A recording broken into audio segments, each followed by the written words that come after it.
피곤하고 따분한 지구 생활에 안녕을 말할 시간. 우리는 이제 우주로 갑니다. 우주.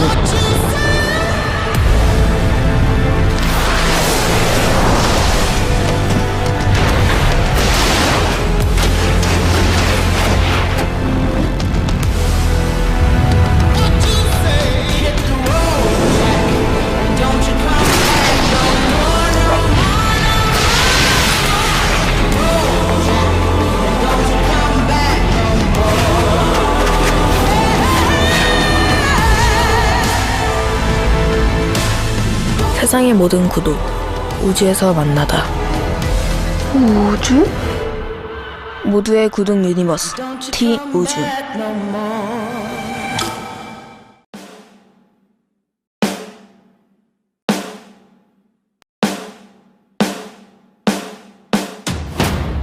We welcome you on board Korean Air.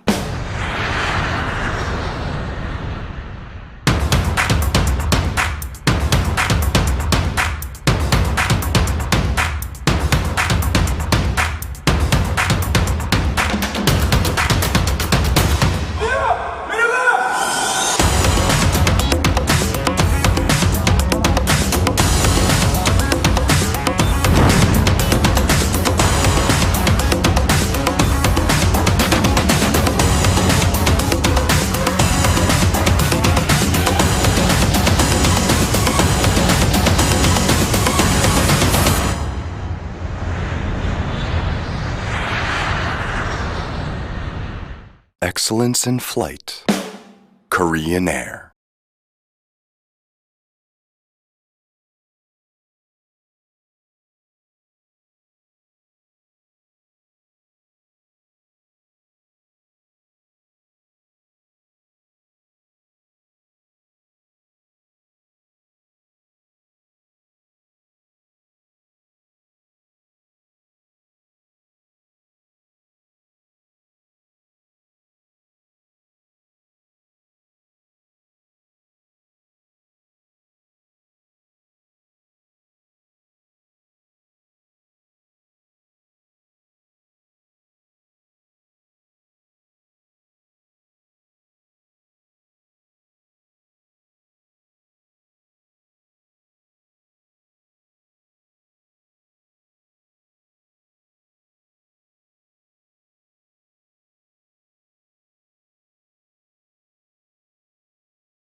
Good afternoon, ladies and gentlemen. We will now begin this session on Olympic dialogue with former Secretary General of the United Nations Ban Ki-moon and IOC President Thomas Bach, as well as the former captain of the Korean national women's volleyball team, Yeon Kim. In this session, we're going to hear from Yeon Kim, who will give a speech on the meaning of the session, and then this will be followed by a special dialogue between Mr. Pan and Mr. Bach. And here, on this very site, we have someone who has leadership and who has very special talent. We have with us Yeon Kim. She's going to give a speech on the theme and the significance of this session. Please welcome her with a big round of applause.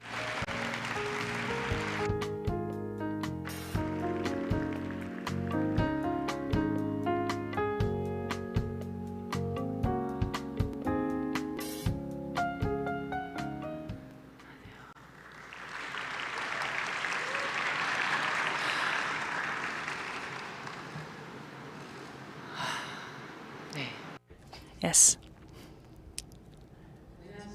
Hello. I am Kim Yeon of the Korean national volleyball team. Or should I say former member of the national team? I am honored to be here at the prestigious World Knowledge Forum, which I know may not be befitting for a person like me. It's particularly more nervous for me to speak before Mr. Thomas Bach, chair of the IOC, and former Secretary General Mr. Ban Ki-moon. However, it feels really good to be here at the Changchung Stadium, which is the mecca of Korean volleyball. With the recent Tokyo Olympic Games, I completed my Olympic journey after 3 tries. And this ended my personal journey as a member of the national team for the past 16 years. Ever since I adorned the Korean flag on my uniform, my only goal was to win an Olympic medal. We made it to the semifinals twice, but fell short of winning a medal,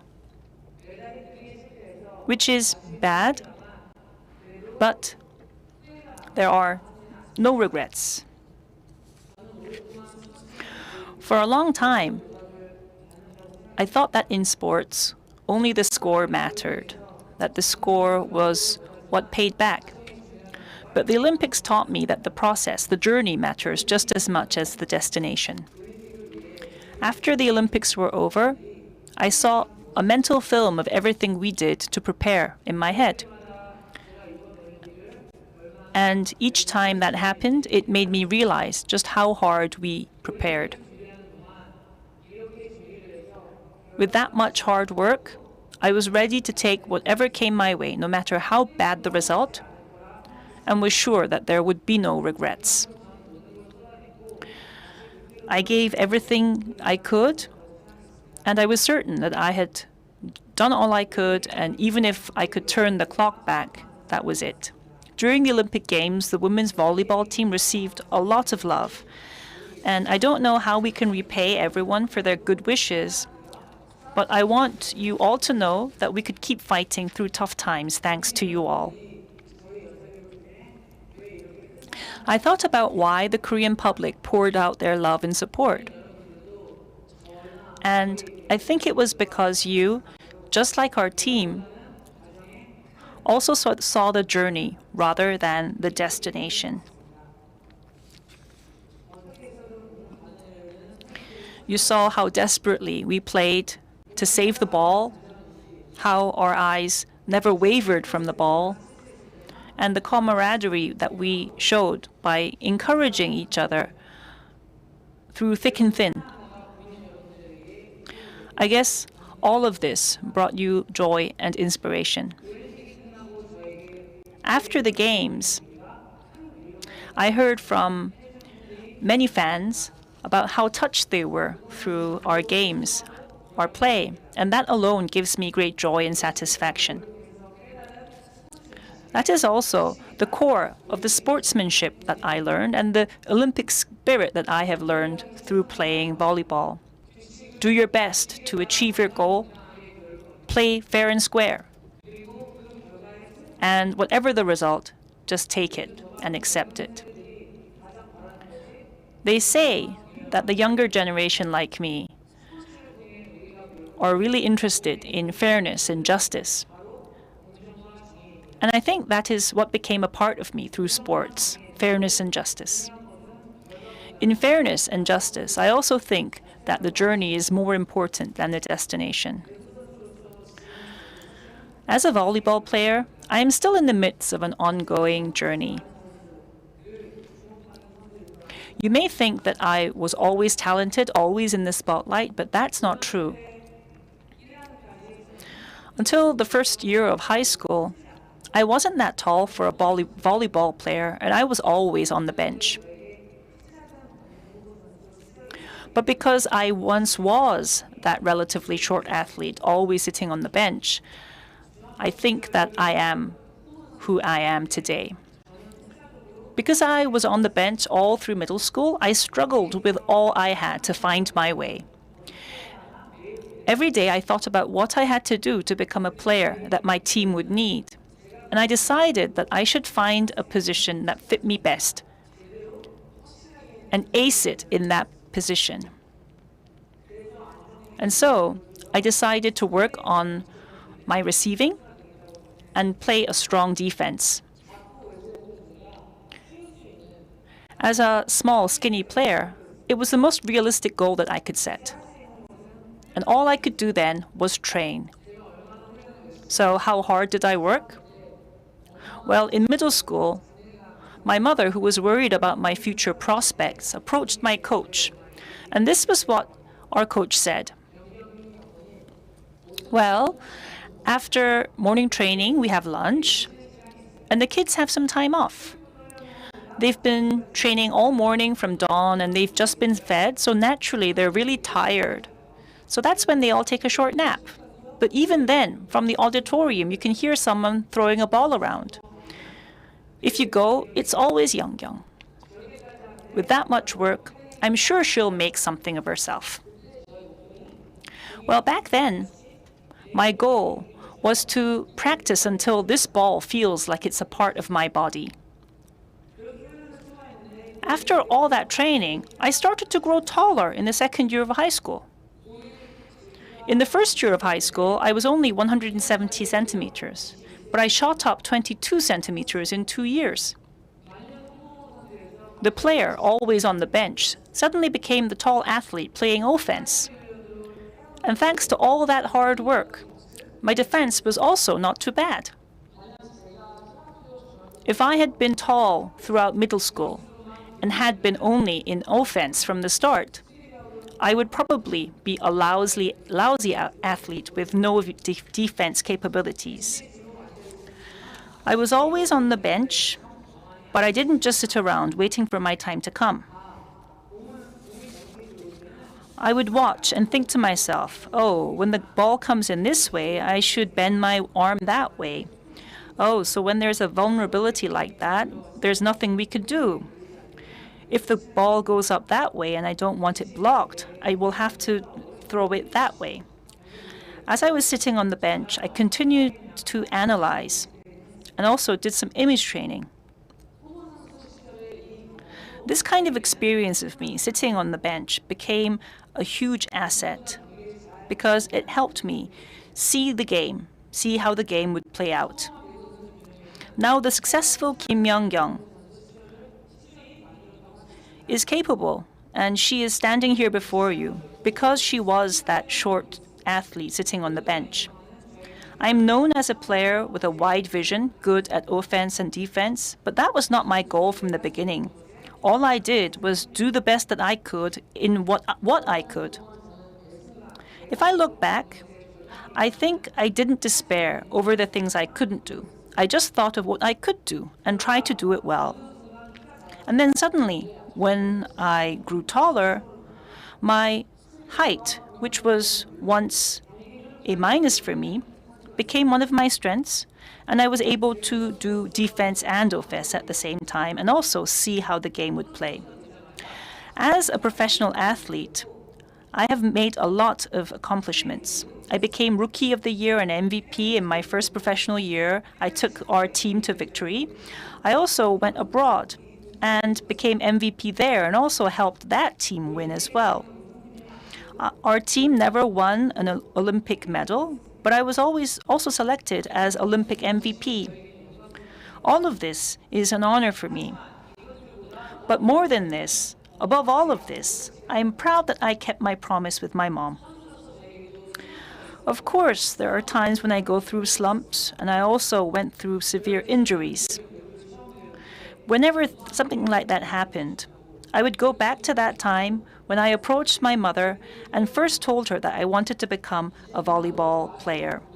It's a long, long time ago now, but I remember that day like yesterday, when me and my mom locked our pinkies in a pledge, and how joyful it felt when she accepted my fate. Ever since then, I was able to hang in there because of that promise. And so now I can ask my mother and say, Mom,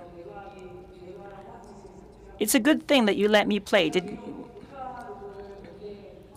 Well, although I've retired from the national team, I am still playing professionally. I plan to keep in shape so that people will always say Kim Young-kyung is always at her best. Also, I want to play my role so that the Korean people will keep their love of volleyball alive.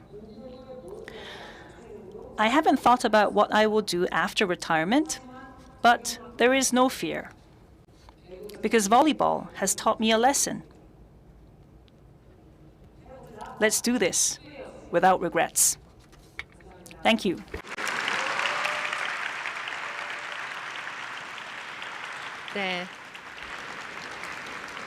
Thank you very much, Yeon-kyung Kim, for your speech. Once again, a big round of applause to Ms. Kim.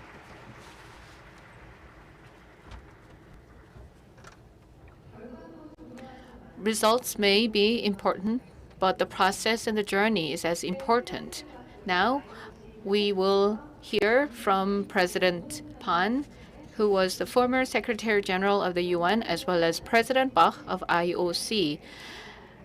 I would first like to briefly introduce these two men. First of all, President Bach became IOC president in 2013, and in March this year, he was successful in renewing his 4-year term. He was born in Germany, and in the 1976 Montreal Olympic Games, he won gold medal for fencing. Now, Mr. Ban served as the first Korean Secretary General of the UN, and he served as the foreign minister, and in 2006, he was elected as the Secretary General of the United Nations, and since 2019, he's been serving as the chairman of the Pan Ki-moon Foundation for a Better Future. Please welcome them in this video. Please welcome them with a warm round of applause. President of IOC, Thomas Bach, it's a great pleasure to see you again and to welcome you to the World Knowledge Forum 2021. And I have this opportunity to share with you some thoughts and plans to promote peace, harmony, development, and reconciliation through sports, for which we have been working very closely during the last many, many years, longer than 10 years. I'd like to warmly congratulate you for your strong and dynamic leadership to have successfully concluded the 2020 Tokyo Summer Olympic Games and the Paralympic Games, which was concluded recently. I was honored to participate in the opening ceremony and also participate and saw some games during my stay there. While working as the Secretary General of the United Nations, I was very proud to have worked with you very closely to use the power of sports to promote peace, reconciliation, and development, which are the principal ideals of the United Nations. Now, President Bach, you and I, and many people around the world, believe that sports can help promote fairness, team building, equity, inclusion, and perseverance. With this brief remark before we engage in real discussions, I'd like to give you some minute to say a few words to the participants of this World Knowledge Forum and Korean people in general. Thank you very much. You have the floor. Thank you very much, Your Excellency, for this very kind welcome to the World Knowledge Forum, and I really appreciate the kind invitation to participate, even if it's only possible virtually. But I'm deeply honored and humbled that it's you, Your Excellency, who is welcoming me on this occasion, because you, in your term as UN Secretary General, you have been the first UN Secretary General who really embraced the power of sport for change, for the better in the world and for peace. After the Olympic Games at Tokyo 2020, where we could see a very successful Korean team, where we could see the world coming together for the first time after the pandemic, and where I had the opportunity to watch also some of the Korean competitions, and reminding myself of the relations, the close relations I'm enjoying with Korea and the Korean people since the Olympic Games Seoul 1988, where I was the first ever athletes representative on the steering committee of an Olympic Games. And since then, there were always very close relations with Korea and with the Korean people through sport, maybe reaching its climax then with the Olympic Winter Games Pyeongchang 2018, which we could enjoy together, and with the historic events of the joint march under the Korean unification flag of the two Korean teams and the joint women's ice hockey team. And since then, the relations have even intensified with Korea and the Korean people. So I'm really humbled and honored to have become honorary citizen of Seoul and to have been awarded the Seoul Peace Prize as one of your successors there. And therefore, I'm happy to be with the World Knowledge Forum today, and I'm happy to look into the future with even strengthening these close relations between the International Olympic Committee and also myself and Korea and the Korean people. So thank you very much again for having this opportunity. Thank you very much for your very kind words about the Korean team. In any way, President Baham, as you briefly mentioned during the closing ceremony of the 2020 Tokyo Olympics, the Tokyo Olympic Games was held amid the very challenging conditions. There were a lot of issues whether Tokyo Olympic Games could be held or not. But you made the very strong and dynamic decision to make this Tokyo Olympic Games a venue of world harmony and reconciliation, and also good spirit among the people around the world. Now, personally, I was glad and privileged to watch the opening ceremony and some games. I want to convey my warmest congratulations and for you, as well as IOC and Tokyo Olympic Organizing Committee, for all the efforts made to put this Tokyo Olympic Game as well as Paralympic Games a great success. My first question is, how do you assess the significance of Tokyo 2020 and the Paralympics now?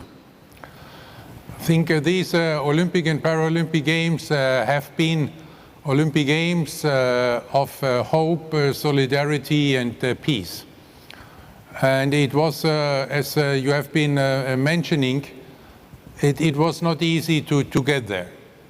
We had 1.5 very, very difficult years, the month, and with all the social distancing, the pandemic spreading across the world, sports competitions which had to be cancelled, and so on and so on. And this health crisis, of course, deeply affected also the athletes and everybody involved in the games. The more important it was, from our point of view, to have these games as this signal of hope. And in fact, we managed at the end to unite the world again for the first time after the pandemic began. And this, I think, was this strong signal of hope for the world, and this faith in the future of the world, which was what made these Olympic Games so meaningful. And it was greatly appreciated by the worldwide community. We never had before Olympic Games so many calls, so many good wishes, and so many requests. Please make these games are happening. The world needs a positive signal of hope. The world needs faith in the future after the pandemic. And it was a message of solidarity, because to get there, solidarity was needed. Solidarity among the sports community. It was only possible because the IOC could assist all the athletes of the world for one more year. All the national Olympic committees of the world for one more year could help many international federations, and they could help each other to make it possible to prepare the athletes despite these circumstances. And it also needed the solidarity of the organizing committee and the authorities in Japan. But it was also, I think, a very powerful message of solidarity with regard to vaccination. Because we knew that from the very beginning, and we started this initiative already in August 2020, so more than 1 year ago, that these Olympic Games could only happen if as many as possible of the participants would arrive there at the Games being vaccinated. And so we initiated a vast universal vaccination program, which resulted in the end, with the help of many national Olympic committees and many national governments, but also with the support of vaccine providers, that more than 85% of all the participants arrived there at the Games being vaccinated. And this showed different things. It showed very clearly that being vaccinated is not only about protecting yourself, it is about protecting your community, in this case the Olympic community. It is being vaccinated, and accepting vaccination is a demonstration of solidarity, which we need to overcome this pandemic. And it also showed the efficiency of the vaccination, because all these athletes, having been vaccinated, performed at their best, and we had really safe Olympic and Paralympic games in this bubble of the games. And it was a strong message of peace, because despite all the divisions we are unfortunately facing in this world, despite all these divisions, despite all this confrontation, the athletes from 205 national Olympic committees, together with the participants from the IOC refugee Olympic team, were living peacefully together in one Olympic village where everybody is equal, where everybody is respecting the same rules, is enjoying the same rights and obligations.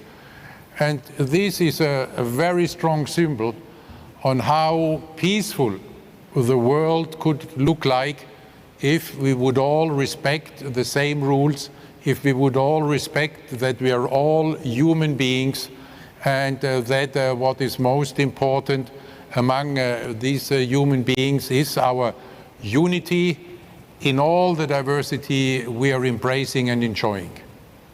Now, Mr. President, let us move to, you briefly mentioned about Korean team. Let us move to some Korean team. There is no such tools which really unite the whole nation people, nation's people to unite as one. This is a sport. That's the power of sport. As I said, it has a spontaneously mobilizing all people's compassion and passion. Now, the South Korean athletes did well in Tokyo Olympic Games, including particularly in archery. And there are many players like volleyball or high jump, etc. But I heard that you personally came to the archery venue to see the Korean team win gold medals. Thank you so much for your encouragement for Korean team. Particularly Korean women's volleyball team attracted highest attention from the Korean audience, even though they were not able to gain any medals. They were fourth place, but they became heroes and sense of hope. And particularly Captain Mr. Kim Yeon-kyung, who graciously introduced us today for her valiant efforts to lead the underdog team to the semi-final. Can you please tell us your memorable moment for the Korean Olympic teams? I think, first of all Koreans can be extremely proud of Team Korea. Winning 20 medals altogether is an outstanding success. And as you have been mentioning, I had the privilege to watch personally some of these successes. So in archery, which is traditionally a very strong sport for Korea, you could and I could admire once more the strength of the Korean team, because being traditionally strong always also gives a lot of pressure to the sport and to the athletes, because they want to continue this tradition, and everybody expects them to continue such a tradition of success. And there in archery, the Korean athletes really demonstrated this strength, this high concentration, and then by winning also a number of medals, gold medals, but also silver and bronze medals. So I can only say congratulations. And I can understand very well that your women's volleyball team became somehow a star team in Korea. because I also had the opportunity to see the team at one occasion and to admire the captain, Kim Yeon-jong, and all her teammates with their passion for the game, with their determination, with their joy about sports. This was really, not only on the sports side, very remarkable. It was a very charismatic exposure of the passion for sport and the determination. So these were clearly two, also for me, great memories and great events which I could attend during these games. But now we can already look forward to the next occasion, because we will have Winter Youth Olympic Games in 2024 in Gangwon. So it will be another opportunity then for the next generation of Korean athletes to shine in their home country, and I'm sure we will see other young athletes who will be as enthusiastic as this team Korea in Tokyo, and will give a boost to sport and to the values and to the mission of sport in Korea and beyond. Thank you for giving us the opportunity of hosting another Olympics in Pyeongchang 2024 for Youth Olympics. Pyeongchang somehow became a mecca of winter sports. I'm really looking forward to that. Now, talking about Pyeongchang Winter Olympic Games in 2018, just 3 years ago, you played a very important role to realize the unified team between the South and North teams. The entrance under the flag of Korea flag, one Korea flag, was very moving, not only to Korean people, to all the people around the world who are watching this scene. That was a moment when South and North Korea were really promoting much more reconciliatory and promoting peace and harmony. But somehow these days we are having not much smooth relationship as we had expected. In any way, that is something which we have to continue to promote peace and harmony and reconciliation between the South and North. In that regard, I would really like to congratulate you again for your receiving Seoul Peace Prize last year, for your efforts, for your contribution to promote the peace and harmony and reconciliation between South and North Korea through the power of sports. Now, this is a very important contribution now. Please tell us how you feel now about your role at the Pyeongchang in facilitating the inter-Korean dialogue. I know that immediately after this game, you went to Pyongyang and met the North Korean leader again. I hope you will continue to provide your own leadership, your own involvement in promoting a South-North Korean relationship. Well, thank you very much, Your Excellency. You know, these Pyeongchang initiatives, in fact, started in 2014, 4 years before the Games, because there we started the initiative to ensure the participation of North Korea in the Olympic Winter Games Pyeongchang 2018, because in 2014 in Sochi they were not participating.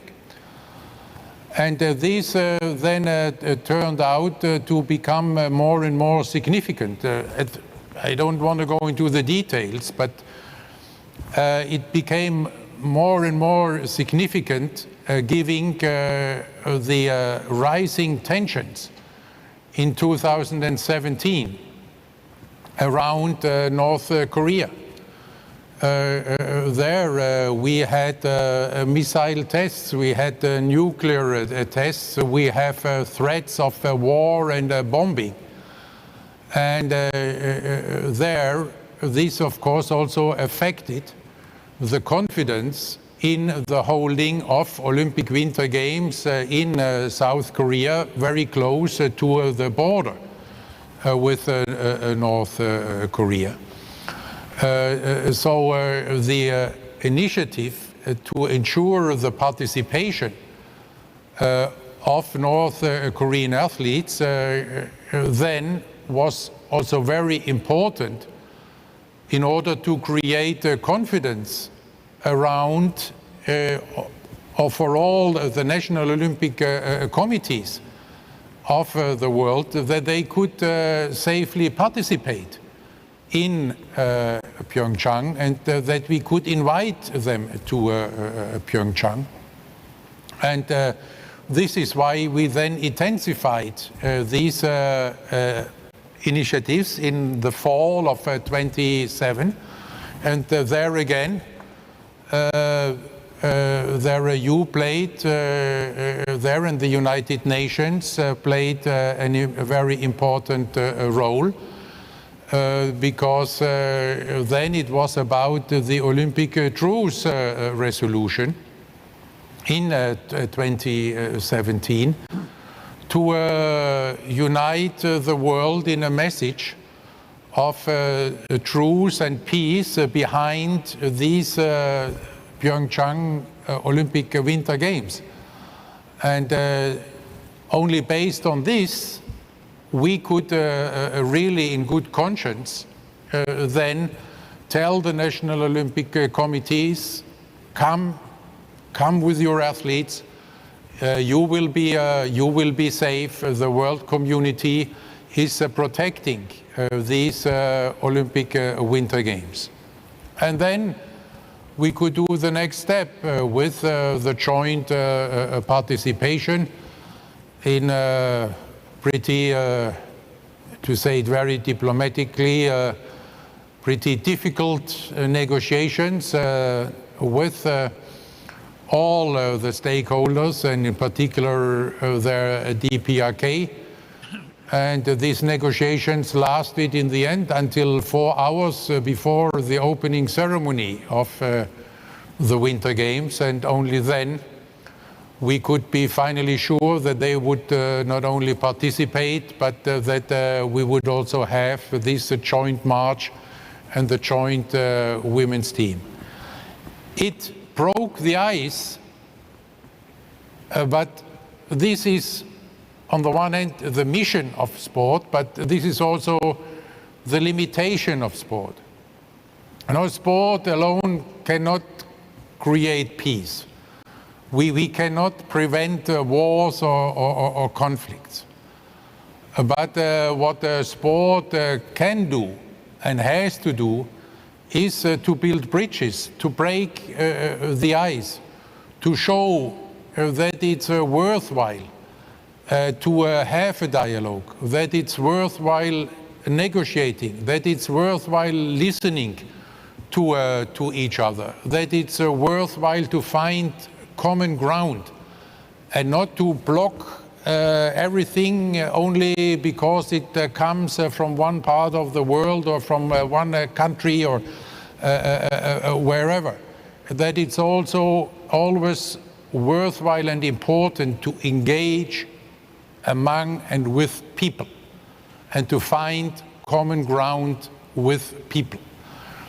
But then it's in the hand of the political world to seize this opportunity, to drive it forward. We can continue to support, but we cannot achieve it alone. We can continue to offer this bridge, to build this bridge, but then it's to the political world to cross this bridge and to meet on this bridge and to make sure that this bridge is not being destroyed, but that it's maintained even in the most difficult of circumstances, because at some stage we all hope, and this I think was also what made your term as UN Secretary General so significant, that we always have to realize that at one moment we have to come together again. Whatever happened before, whatever the different interests are, whatever the divisions may be, that we can only have peace if we are coming together somehow. And their sport can offer this bridge, can offer this stage of coming together, but this is there where our power is then also limited, where our limitations are starting, where it's then up to the political world and then in particular there also to United Nations and their agencies to do the next steps. Well, thank you. This naturally leads me to ask your views on the coming Beijing Olympic, Winter Olympic Games, which are less than 6 months away. Of course, there are two challenges for Beijing Olympic Games. The COVID-19 may still be there by February next year. So this is another challenge like in Tokyo. Another one is some political mood between the United States and China. Then some people are suggesting boycotting Olympic Games. I don't think it's a good idea to use Olympic Games as for political tools. Therefore, you might be facing some challenging times on these political issues. How are you and what are you going to do for this very delicate power politics between the United States and China? The Olympic Games have to be beyond political disputes. That's the mission of the Olympic Games. The Olympic Games are about bringing the entire world together, despite all the differences which may exist among nations, among peoples. There is this unifying power of the Olympic Games, and therefore they have to be beyond politics. And there, it is always important to consider the mission of the Games. The mission of the Olympic Games is first of all showing through sport that you can be in competition with each other, but that this can happen peacefully. And that by respecting the same rules, you can live peacefully together while competing even for the highest prize, the Olympic gold medal. But in order to achieve this, the IOC and the Olympic Games must be politically neutral. We cannot take a position on either side on any political issues. What we can do and what we are doing is that during and for the Olympic Games, all the rules enshrined in the Olympic Charter are fully respected. And that means that there is no discrimination whatsoever that these games are the Olympic Games organized by the IOC following the rules and regulations established by the IOC in this strict political neutrality. And there we can only plea to the political authorities to support this mission of the Games and not to destroy these bridges, but again to enter this bridge and to take the Games as an opportunity for dialogue, for an open dialogue where you can express your different views, but at least you do it in a dialogue and you do not do it behind a wall you're erecting before. And there I hope that the people responsible in the world of politics are seizing this opportunity of an Olympic Games to get a better understanding of each other.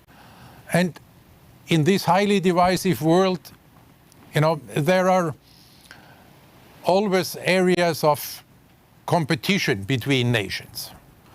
There are even nowadays areas of confrontation.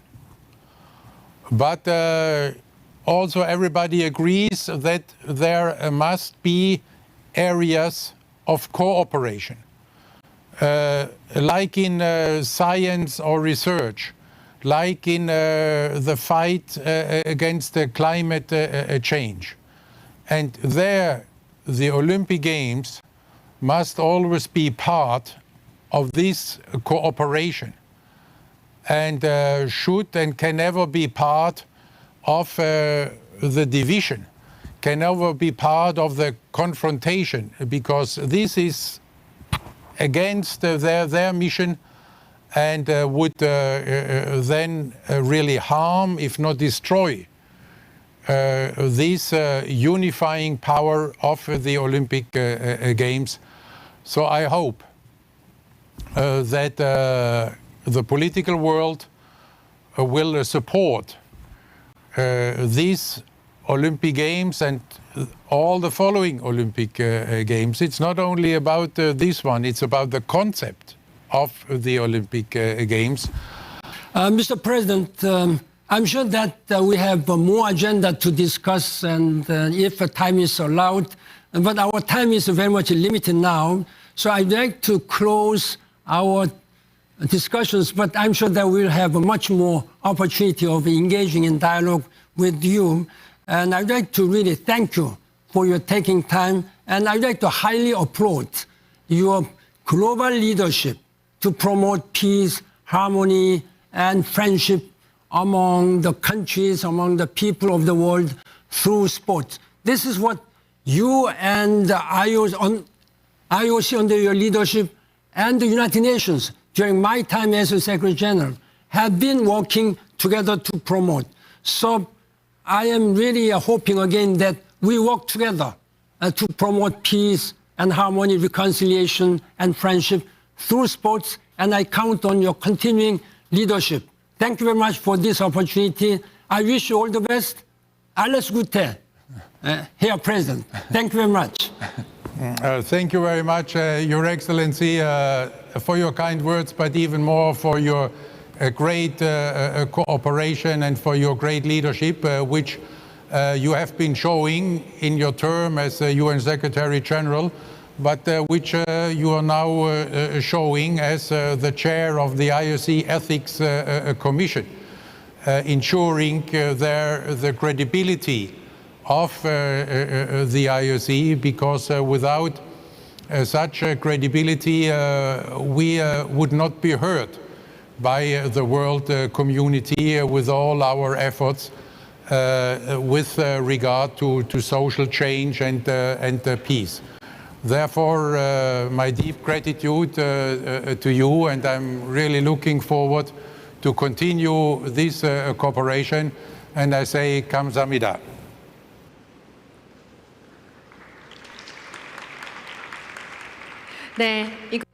Thank you very much. With this, we are concluding the session on Olympic dialogue. Once again, a very big thanks to Yeon Kyung Kim as well as Mr. Pan and Mr. Park. With this, we are concluding the 3 days of the World Knowledge Forum under the theme of Terra Incognita.